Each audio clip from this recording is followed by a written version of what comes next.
आपके साथ मैं हूं अभिषेक कात्यायन। वक्त हो चला है खबर बिहार का। आज प्रधानमंत्री नरेंद्र मोदी ने जननायक कर्पूरी ठाकुर की जन्मभूमि से बिहार चुनाव का शंखनाद कर दिया। पीएम मोदी ने तेजस्वी यादव को जननायक कहने पर जोरदार हमला बोला तो जंगल राज का जिक्र कर लालू यादव के शासनकाल की याद दिलाई। इसके बाद पीएम मोदी बेगूसराय की धरती से गरजे। यहां भी पीएम मोदी ने महागठबंधन पर जमकर प्रहार किया। 24 अक्टूबर को प्रधानमंत्री नरेंद्र मोदी ने अपने इलेक्शन कैंपेन की शुरुआत जननायक कर्पूरी ठाकुर के गांव से की। समस्तीपुर के कर्पूरी ग्राम से पीएम मोदी ने मिथिला के लोगों को नमन किया तो जननायक के बहाने पीएम मोदी ने लालू परिवार पर प्रहार किया। पीएम मोदी ने कहा कि चोरी के मामले में जमानत में चल रहे लोग अब जननायक की उपाधि चुराने में जुटे हुए हैं, जिसे बिहार की जनता बर्दाश्त नहीं करेगी। हजारों करोड़ रुपए के घोटालों में ये जमानत पर चल रहे लोग हैं, जमानत पे। और जो जमानत पे है वो चोरी के मामले में जमानत पे है। अब ये चोरी की इनकी आदत ऐसी है कि अब जननायक की उपाधि की चोरी में जुटे हैं। बिहार के लोग जननायक कर्पूरी बाबू का ये अपमान कभी नहीं सहेंगे। पीएम मोदी ने तेजस्वी यादव को जननायक कहने को कर्पूरी ठाकुर का अपमान बताया। मोदी ने कहा कि बिहार में डबल इंजन सरकार के दौरान अब काफी लाइट आ गई है। प्रदेश को लालटेन की अब कोई जरूरत नहीं है। अब 2024 के बाद से बिहार में विकास का एक नया दौर शुरू हुआ है। आज बिहार का ऐसा कोई कोना नहीं है जहां विकास का कोई न कोई काम न हो रहा है। आप किसी भी दिशा में 50-100 किलोमीटर चले जाइए, आपको केंद्र सरकार या तो राज्य सरकार द्वारा कोई न कोई विकास का काम चलता हुआ दिखाई देगा। सड़क, बिजली, पानी, इंटरनेट, गैस कनेक्शन, ये सशक्तिकरण के, समृद्धि के भी माध्यम है। अब गरीब। समस्तीपुर में करीब 45 मिनट के भाषण में पीएम मोदी ने कई बार जंगल राज का जिक्र किया। 2005 का अक्टूबर महीना ही था जब बिहार ने जंगल राज से मुक्ति पाई थी। नीतीश जी के नेतृत्व में एनडीए का सुशासन शुरू हुआ था, लेकिन उस दौर में 10 साल तक केंद्र में कांग्रेस आरजेडी की सरकार रही।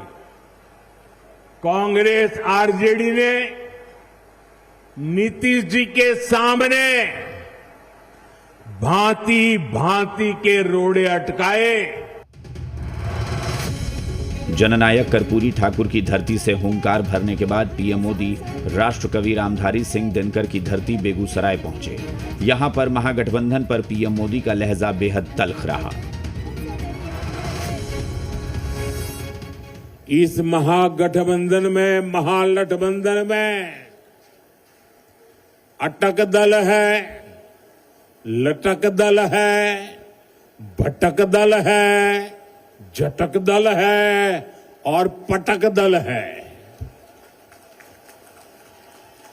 आरजेडी बीते 2 दशक में कोई चुनाव नहीं जीती, लेकिन अपने अहंकार में अटकी हुई है।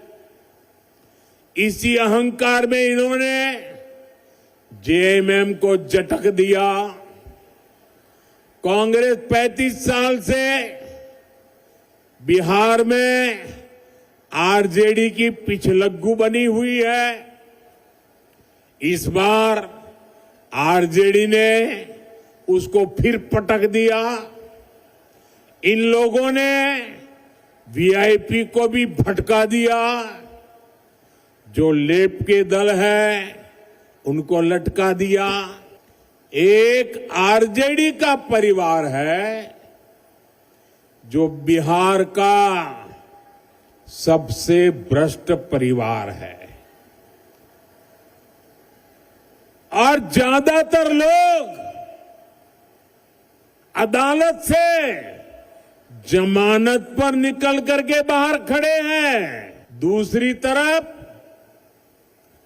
कांग्रेस का एक परिवार है जो देश का सबसे भ्रष्ट परिवार है। इस परिवार के भी ज्यादातर लोग जमानत पर बाहर है। एक ही नारा गूंज रहा है, नई रफ्तार से चलेगा बिहार जब फिर आएगी एनडीए सरकार। पीएम मोदी ने समस्तीपुर में अपने चुनावी अभियान की शुरुआत की। समस्तीपुर की 10 विधानसभा सीटों पर जेडीयू के 7, बीजेपी के 2 और चिराग की पार्टी के 1 प्रत्याशी के लिए वोट मांगे। वहीं बेगूसराय की 7 विधानसभा सीटों के कैंडिडेट्स के लिए भी प्रचार किया। ब्यूरो रिपोर्ट, जी मीडिया। पीएम मोदी के बयान पर बिहार में दौरे पर सियासत शुरू हो गई है। आरजेडी और कांग्रेस ने पलटवार किया है। पीएम मोदी को जरा 1979 याद करा दीजिएगा। कर्पूरी जी की सरकार गिराने में उनके पुरखों का हाथ था और कर्पूरी जी के लिए अशोभनीय टिप्पणियों में उनके पुरखों का हाथ था। और मैं प्रधानमंत्री जी से सिर्फ एक बात पूछना चाहता हूँ, जो नजरे इनायत गुजरात के लिए है वो बिहार के लिए हो। ये नहीं कि ट्रेन बिहार से चले, पूंजी गुजरात में हो। जी जननायक कर्पूरी ठाकुर गरीबों, दलितों, पिछड़ों की आवाज थे। वो समानता, समान शिक्षा और आरक्षण की बात करते थे। लेकिन आरक्षण को लेकर आपकी नीति स्पष्ट है कि किस तरीके से जब उन्होंने पहली बार आरक्षण लागू किया था इस प्रदेश में मुख्यमंत्री के तौर पे, उन्हें भद्दी भद्दी गालियां दी गई थी। और समानता तो आज 3.25 करोड़ से ज्यादा युवा जो है इस प्रदेश से विस्थापित